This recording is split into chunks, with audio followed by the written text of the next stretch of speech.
Indonesia memiliki keanekaragaman hayati yang menyusun keindahan alam di sepanjang Nusantara. Saat ini, keindahan tersebut telah terancam.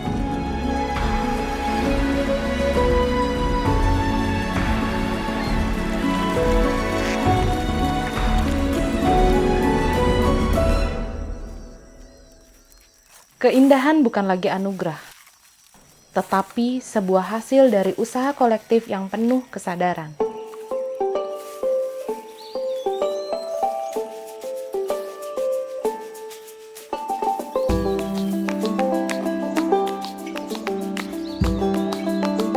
Sampah yang bau, menjijikkan, penyebab penyakit bukan lagi perdebatan. Misi Merah Putih Hijau adalah mengurangi sampah yang dikirim ke TPA hingga 90% dan mencegah sampah mencemari lingkungan.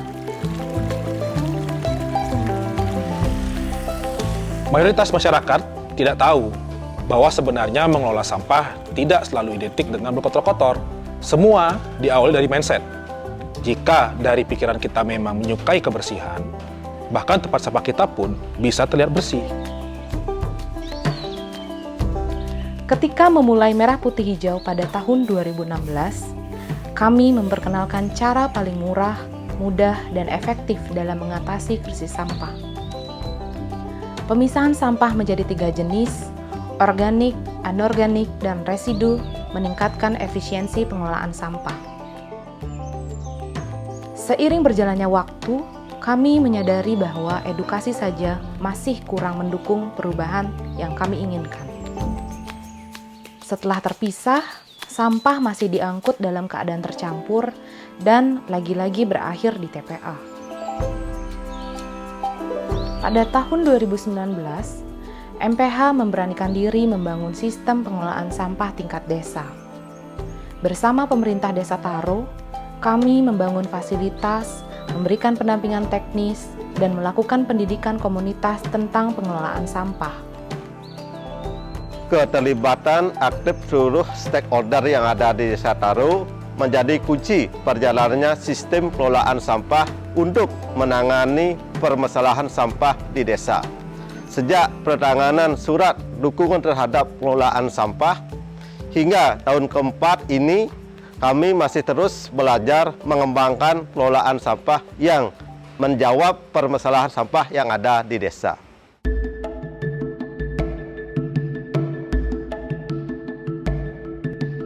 Di tahun 2023, MPH mampu mendampingi 18 desa di Bali. 3 pilar yang menjadi resep keberhasilan pengelolaan sampah MPH adalah dukungan kolektif, seluruh pemangku kepentingan, aturan tertulis, dan sistem ekonomi berkelanjutan.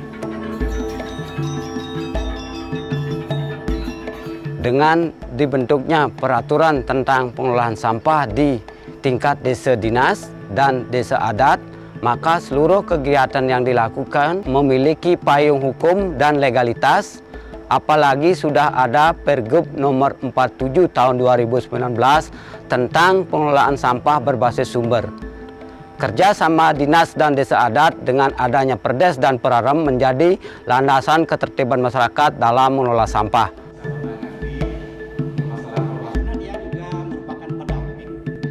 Tidak semua desa bisa dan mau didampingi. MPH tidak bisa bergerak sendirian. Kami melakukan perpanjangan tangan dengan merekrut kader-kader Eco Champion di desa. Edukasi pengelolaan sampah harus dilakukan para Eco Champion secara konsisten dan komitmen dalam bentuk MOU dari pemerintah desa selama 5 tahun. Manajer fasilitas mengatur operasional TPS 3R dan manajer komunitas memastikan keselarasan pengetahuan pemisahan sampah di tingkat rumah tangga. Awalnya sampah di TPS itu berantakan, makanya sampah hanya jadi masalah dan tidak ada keuntungan ekonomi. Ketika sudah dipisahkan dari rumah tangga, sampah organik bisa segera dikomposkan dan sampah anorganik jadi bernilai jual. Secara berkala, keuntungan ekonomi dapat ditingkatkan dengan adanya BIMTEK kader dan staf TPS 3R dan sosialisasi door to door.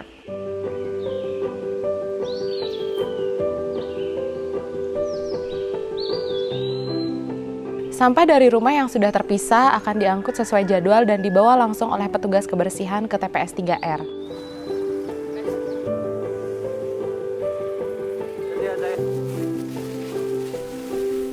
Sampah organik dan anorganik sudah langsung diolah dan dikelola di TPS 3R.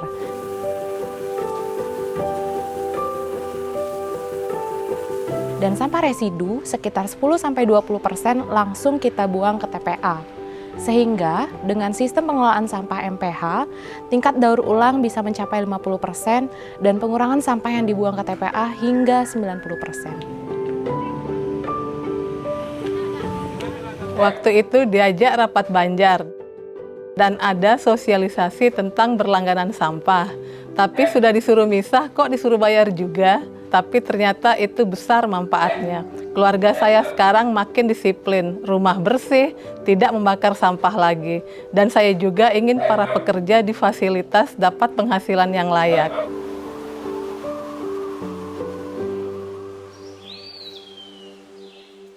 Bicara keberhasilan suatu sistem tidak lepas dari faktor keberlanjutan. Sistem pengelolaan sampah yang baik pasti menghasilkan produk-produk seperti kompos dan material daur ulang. Tapi pertanyaannya, apakah masyarakat dapat menyerap produk-produk hasil pengelolaan sampah tersebut? Dari situlah kami berinovasi untuk mengintegrasikan sistem pengelolaan sampah dengan pertanian organik dalam skema ekonomi sirkuler. Dulu tidak ada yang bantu saya kasih pupuk, hasil panen juga kurang. Dengan adanya TPS 3R, saya tahu cara mendapatkan kompos dan sekarang tanaman padi saya semakin subur. Sekarang banyak teman-teman yang sudah mau memakai kompos, bantuan dari MPH dan pemerintah desa.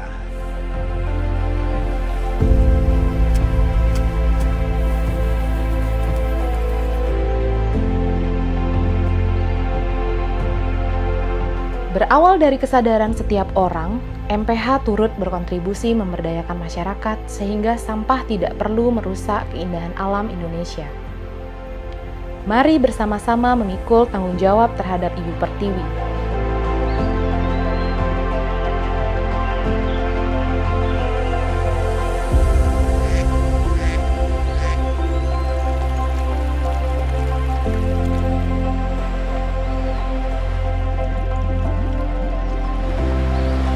Merah putih hijau, lestari dari desa untuk Indonesia.